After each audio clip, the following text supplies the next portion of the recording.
General knowledge বা সাধারণ জ্ঞান এই সম্পর্কে আগ্রহ আমাদের সকলেরই।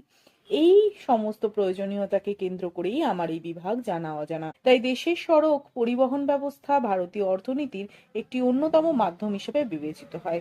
যাতায়াত ব্যবস্থাকে আরো সহজ করে তুলতে সাধারণ রাস্তার সঙ্গে দেশের নানা প্রান্তে তৈরি করা হয়েছে প্রায় 599টি জাতীয় সড়ক। ভারতবর্ষের ঠিক এমনই একটি জাতীয় সড়কের যাত্রাপথ শুনলে আপনি অবাক হবেন। জানেন কি এই সড়কটি যাত্রাপথের মধ্যে পড়বে পাহাড়, বরফ, সাগর, নদী, মরুভূমির রাজ্য। অবাক হচ্ছেন? হ্যাঁ, এটি সত্যি। এই জাতীয় সড়কটি আগে ন্যাশনাল হাইওয়ে 7 নামে পরিচিত ছিল, কিন্তু এটির বর্তমানে নাম হয়েছে ন্যাশনাল হাইওয়ে 44। এই সড়কটির যাত্রাপথ শুরু হয়েছে জম্মু কাশ্মীরের শ্রীনগর থেকে। এই যাত্রাপথটি সম্পূর্ণ কালো পিচ দিয়ে তৈরি, যার যাত্রাপথ শেষ হয়েছে দেশের মূল ভূখণ্ডের দক্ষিণ প্রান্তের অন্তিম বিন্দু কন্যাকুমারীতে। সড়কটি